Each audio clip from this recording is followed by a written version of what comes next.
Hello, hello, and welcome to Inner Work for Greater Good. My name is Emily Eldredge. I am the host of the show, and I'm the founder of Change Light, Inner Work for Greater Good, and the creator of the Change Light system. Before I go further, I'm kind of funny. I'm like, I just dripped like coffee all over my front. And in case you can't hear the echo, I am literally in an empty room sitting on patio furniture, because I think I mentioned in my last episode that I live in New York. My husband's been living in Arizona, and so he's moving to New York to be with me. And so we've spent the last week just completely cleaning out the house, throwing everything in a pod, and it's on its way to New York. I just hope it doesn't break. So anyway, if you're hearing an echo, even though I've got my microphone on, that is why. So episodes in the life of Emily's life. So today I want to talk about this need for control. It's funny because I even debated on whether I should call this a desire for control, but I really call it a need for control, because as I talk about a lot in my work is we talk about X-powers. We talk about these parts of us who feel, they're carrying certain thoughts and feelings and impulses and behaviors and attitudes and beliefs that cause us to behave in certain ways, that cause us to feel certain ways, that really almost make us feel like we're out of control of our own emotional reactions and our own behaviors, especially when those parts of us are triggered. And so in a way, it really is like this need for control. Sometimes we run into situations in our lives where it's not about, oh, I sort of feel like controlling that. No, it's like, I have to control this. And you want to jump in, and you may not even realize that you're doing it. You may not even realize it could just be so also automatic that you're not even aware that that's what you're doing.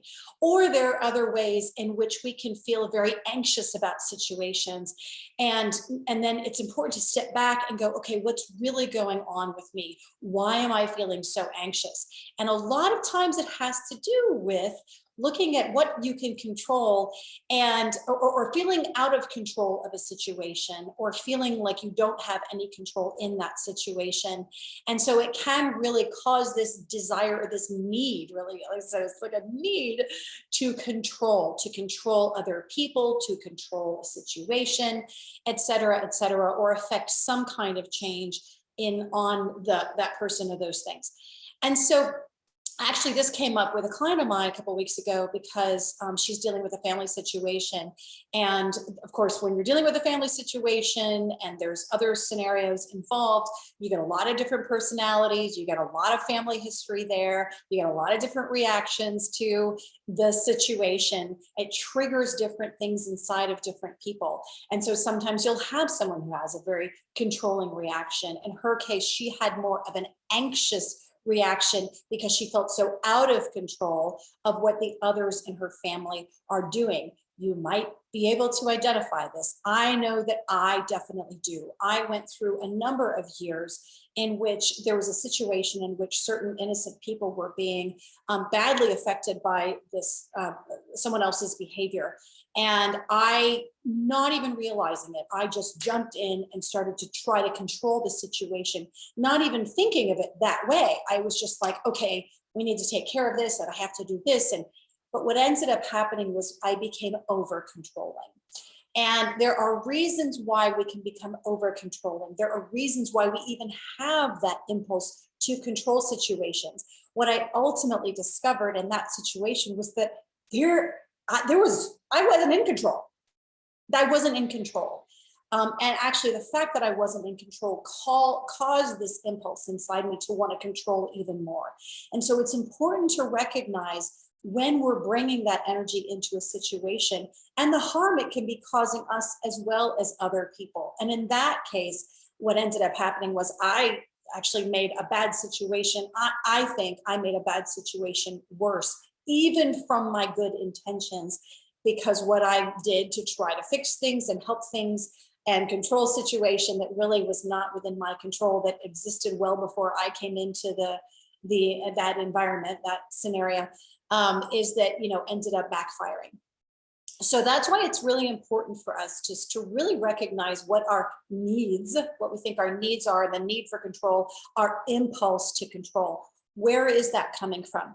So as I always say, if you haven't seen the previous episodes of Inner Work for Greater Good, I highly recommend that you do, and especially the ones about controllers for this episode, because this episode, as you can tell, that this need for control, this impulse to control mostly comes from the type of inner struggle or X-power, as I call it, that I call an inner controller. I call them inner controllers because that's their primary behavior, is to control you or a part of you. So what is at the core of that impulse to control? It's usually an inner controller that's causing you to react that way. It sees a situation in which you're not in control, or it thinks it needs to change it, or it sees a part of you that it thinks it needs to mitigate that part's pain, usually a wounded, and so it tries to control that part. And so what ends up happening, though, is that we end up with these impulses, we end up with these behaviors that are very controlling. As well-intentioned as they may be, they still can be forms of control. I always want to honor the fact that we, that oftentimes the ways we behave, they're well-intended. It's not to say that we behave badly because we're bad people or we have bad parts of us. No, as I've talked about with these inner struggles, these X-powers, as I call them, that really their intentions are always good. And so when I talked about that situation that I dealt with, in which I jumped in and was trying to control, those parts of me, those controllers that were jumping in there, their intentions were 100% good. They saw that certain innocents were being hurt in the scenario, and so they sought to fix it. But what they didn't account for, these controllers inside of me and me consciously didn't account for, is that there's only so much I could control in that situation, that there were other people's behaviors and other people's toxicity and all these other sort of variables that I just couldn't control. We're going to get into how do you deal with it when you have a controlling reaction or impulse or need, as I said. So, the point is that we can be anxious about things that we can't control, or that we try to, the things that we can't control, or we try to control things we absolutely can't control. And so why does that happen? Well, it's pretty simple. Fear. There are all kinds of fears that can lead to our desire to control a situation. It can be fear of things getting out of control. It can be fear of someone getting hurt. It can be fear of us getting hurt. It can be fear of feelings. A lot of times, so for example, if you're dealing, you've probably seen this and you may have done this, I've definitely done this in the past. When someone shows a certain feeling, they start to show sadness or anger or what have you, we may have parts of us, you may have parts of you, I know I have definitely had parts of me that want to jump in there and try to calm that person down or mitigate their pain or sort of contain, or, there might be an impulse to, well, stop crying. And you want that person to change their emotional state. A lot of times that's because an inner controller feels like that first of all, that person, if they get emotional, that those emotions are out of control or out of your control or that person's control. And so you might have a controller that tries to stop that because it doesn't want it to get out of control or overblown. But here's another sort of more subtle and hidden reason why we tend to have those reactions. Obviously, let me just back up. We can often have those reactions because someone treated us that way. I mean, it's so common that people have been told, well, don't cry. Crying is weak. And so there are people who will not cry or think that crying is bad because they've been told not to. And so then they may have an inner controller that tells them to stop crying or tamps those emotions down. But the point is that when we have that reaction to someone else's emotions, a lot of times we're actually just trying to protect ourselves from having an emotional reaction. So think of it this way. Someone comes along, or someone I care about is crying and they're in pain and they're feeling really sad. And I might have this impulse to make them feel better or try to fix it for them, or tell them to stop crying and, or just, oh, it's going to be fine. It's going to be great. Everything's wonderful. And just try to in some way or another, stop them from feeling those feelings, try to tamp down those feelings, etc. These are control reactions. The reasons why often, as I said, because of our training, but also, or our, the way we were raised and what we were taught about emotions, but also because that person, let's say they're feeling sad, their sadness might trigger some emotion within me that I don't want to feel.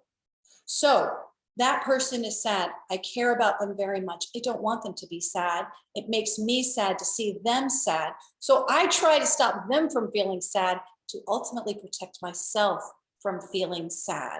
And so that's also how an inner controller, it's this interesting kind of subtle dynamic that happens. It's often also how an inner controller can be trying to basically, by trying to act on that person's emotions and tamp down their feelings, actually is trying to control our feelings and keep us from feeling, as opposed to simply accepting that that person is feeling that way and going, okay, they're feeling that way. It doesn't mean I need to do anything about it. I don't need to control.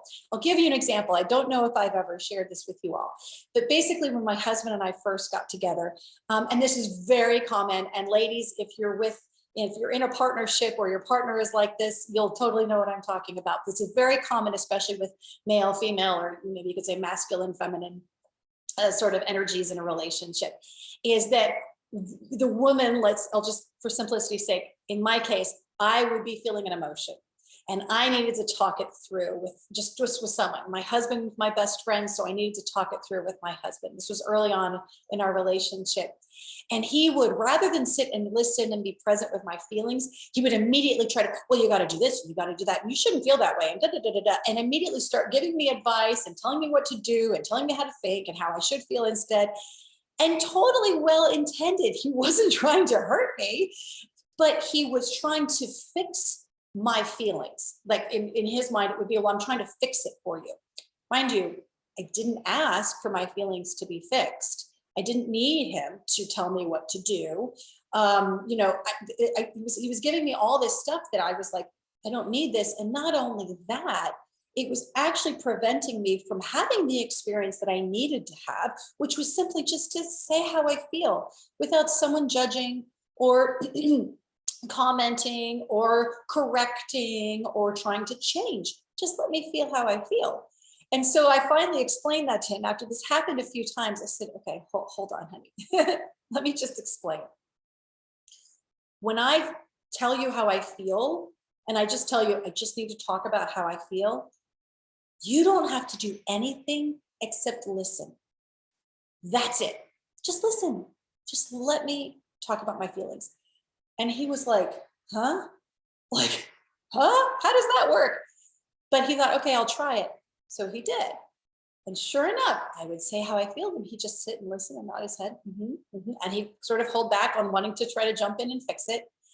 And then I'd be like, thanks for listening. I feel so much better, And I would get answers while I was talking, and I'd get whatever wisdom or insights I needed from listening to myself speak.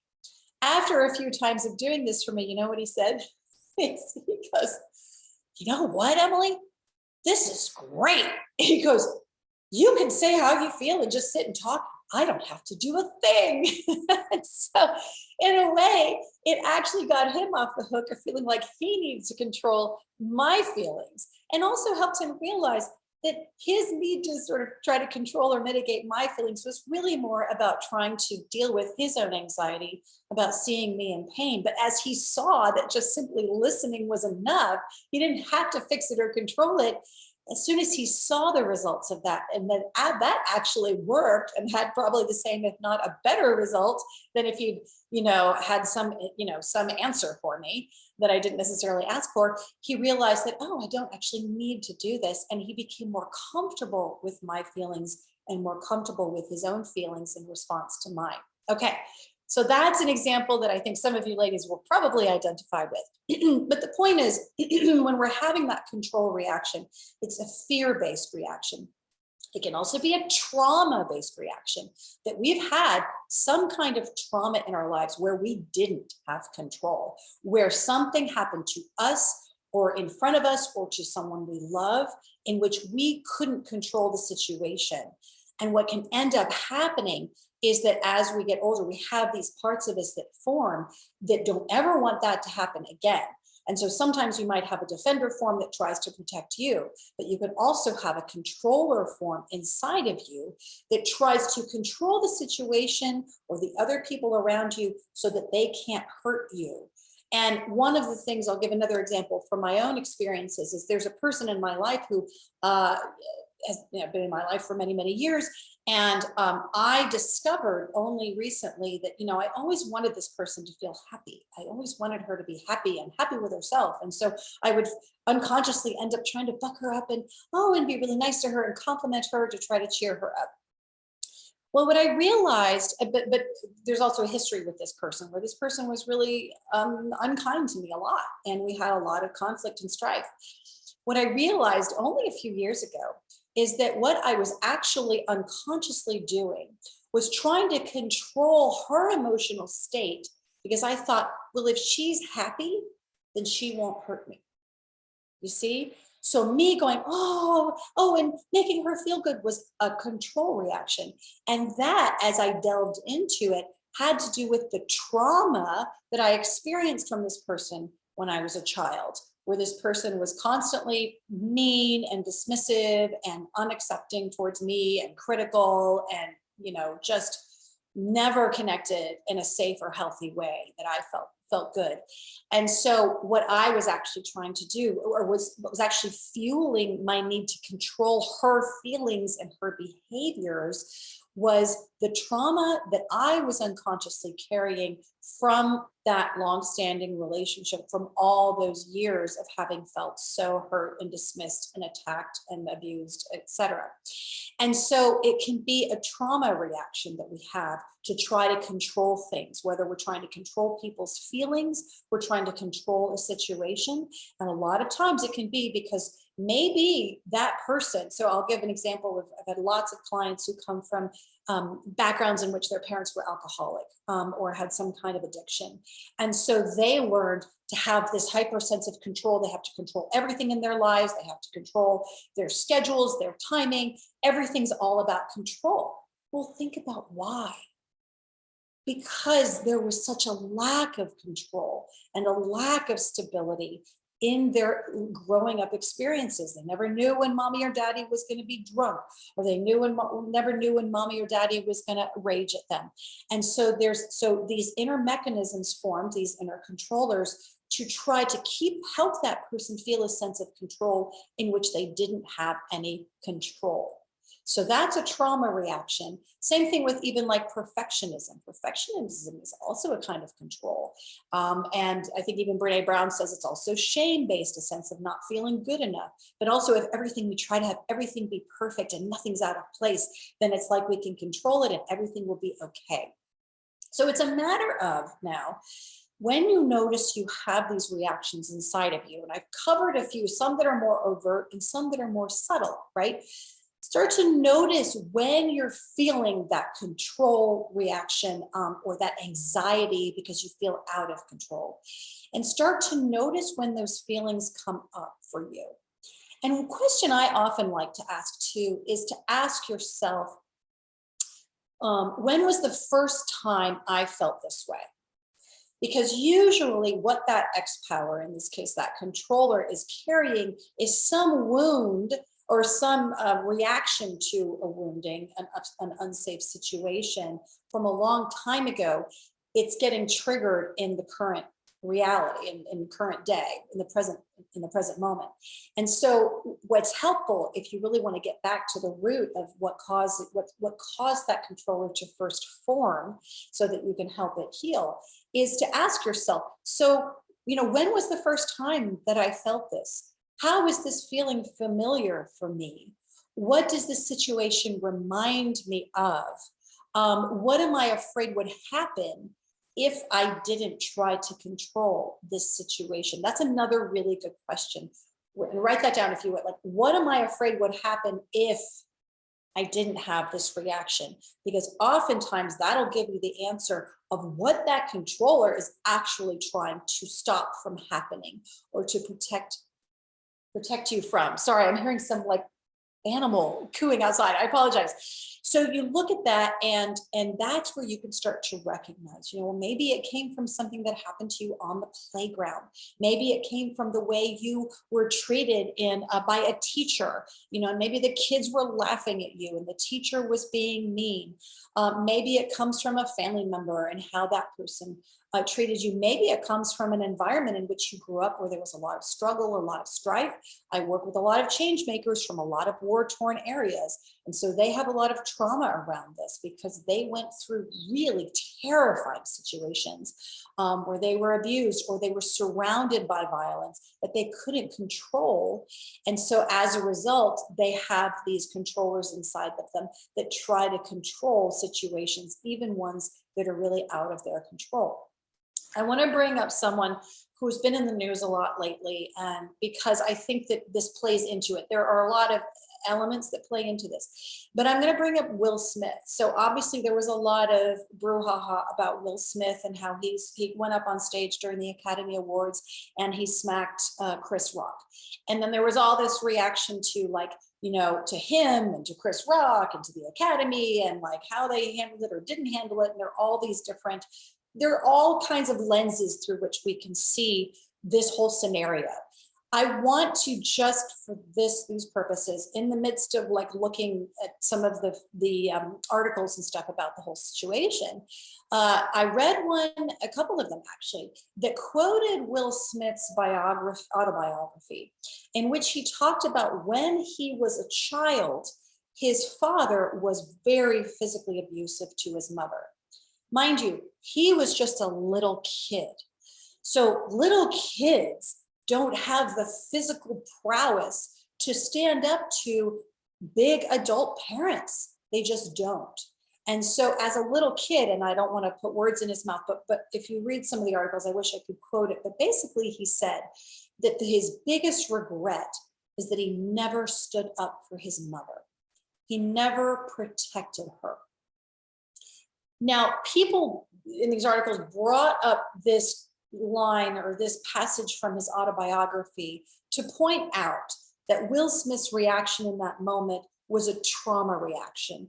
That basically he saw that his wife, Jada Pinkett Smith, had been, or as he perceived it, I don't know what the truth is, but as he perceived it, that Chris Rock had said something derogatory towards Jada Pinkett Smith about alopecia, and that he had an initial Will Smith had an initial laughing reaction, but then the next thing you know, we see him and he walks up there and he slapped Chris Rock.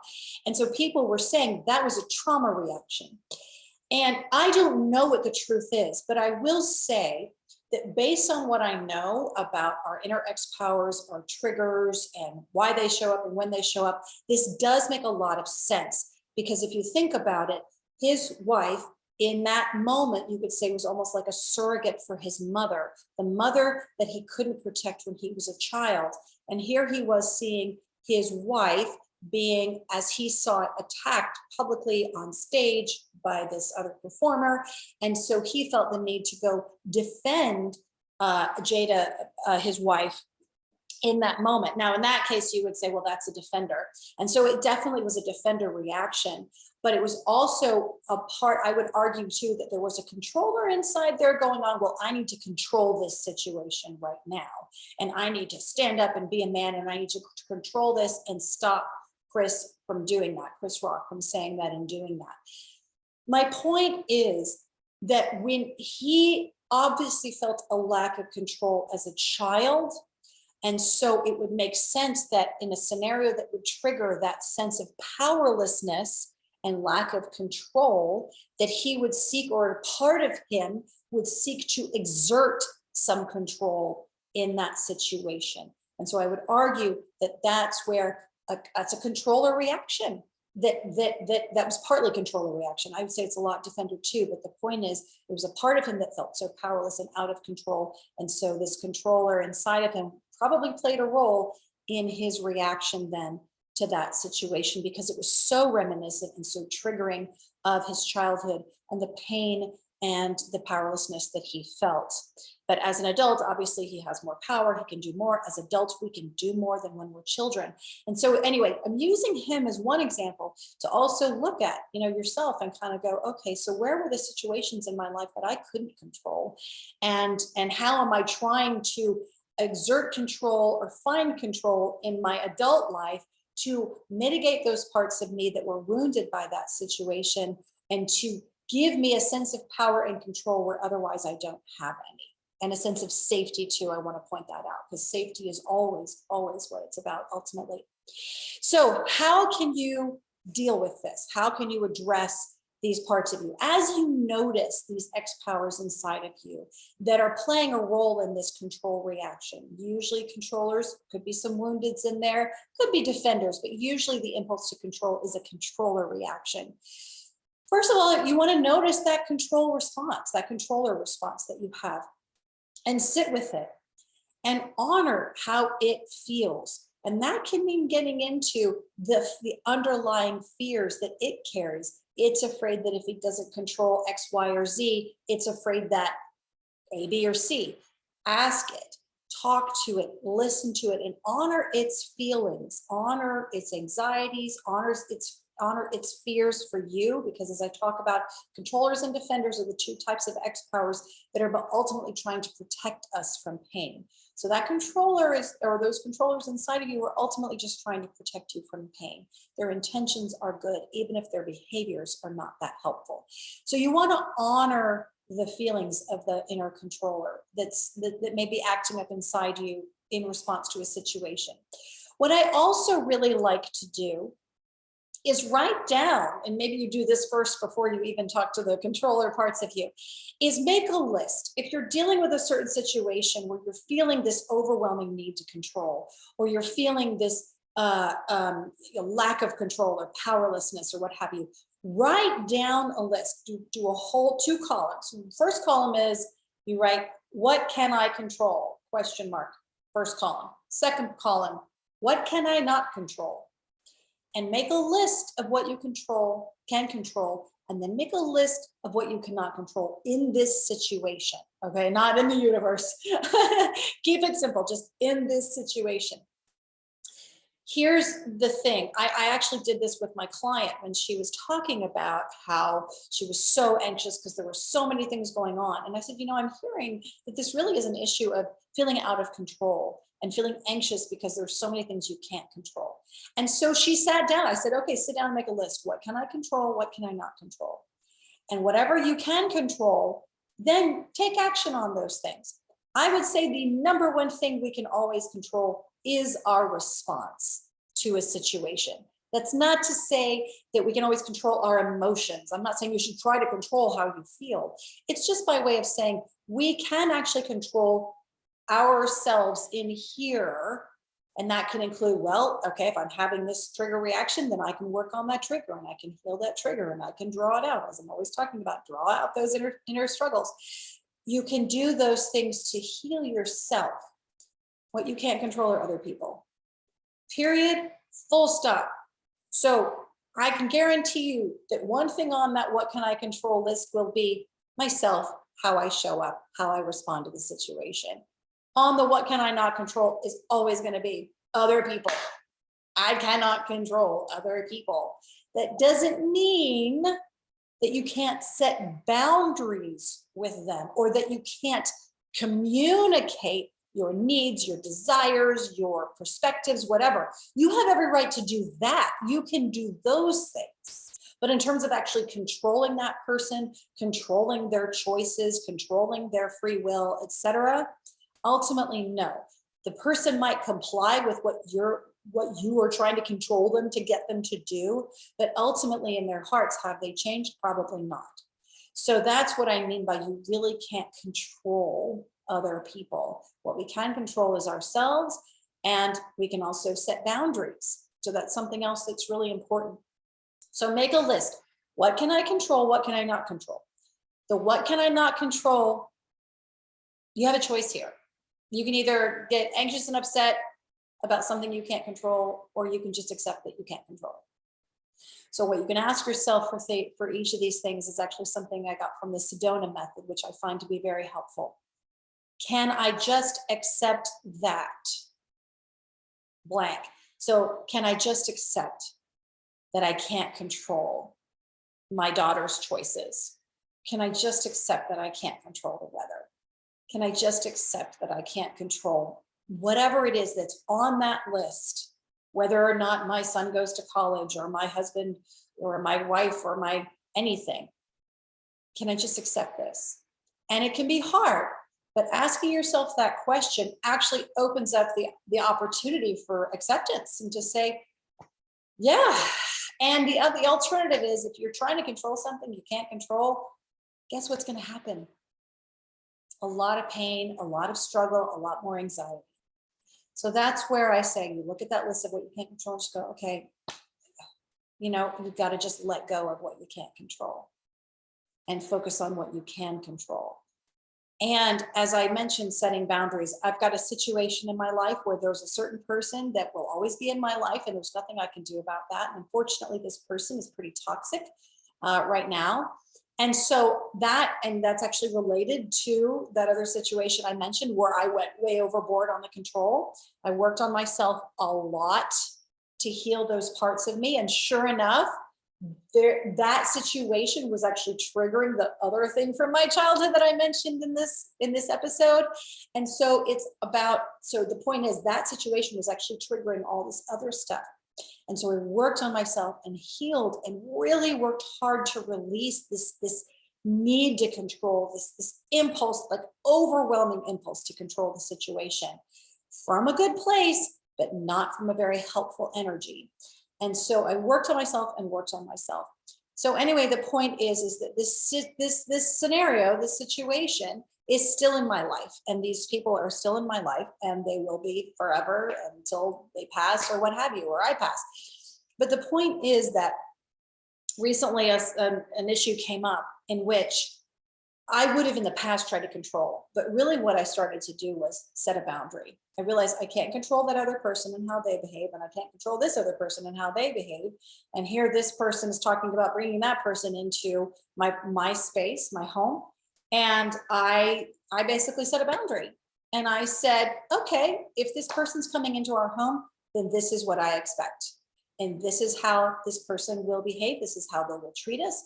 This is how, etc. And so I said, whatever needs to happen before they come into our home, then that needs to happen. But other than that, I am setting a boundary. So I'm not trying to control that other person who I see is behaving in certain unhelpful ways. I'm not trying to control them. I used to. I just say, okay, that's where they are. And I'm setting a boundary so that in my space, this is how we treat each other. This is how we behave.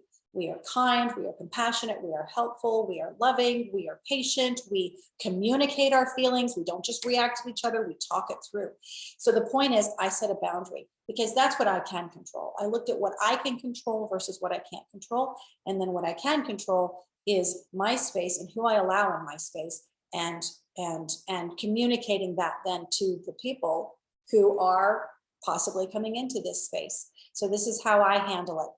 So I'm way over time, or by a few minutes, but anyway, I hope these stories have been helpful. I hope these perspectives have been helpful for you to start to recognize, what are these impulses to control that you have? What is this need for control? Where is it coming from? Why is it there? And what can you do about it? So I hope this has been helpful. As always, I invite you to learn more about the Change Light system in the website. Go to changelight.world, or you can do community.changelight.world to learn directly more about the community itself. And all about these techniques of drawing out these X-powers, these parts of you that are causing this impulse to control, and really help to heal those inner controllers that you have inside of you, so that you can feel more at peace and more calm inside and more trusting of what is, and allowing of things that are happening without feeling the need to control all of it. All right, because the reality is we can't. We can't. We just got to focus on what we can control. Anything else is pretty much crazy. I count myself as someone who's been very crazy before. All right. Thank you so much. And I will see you next week.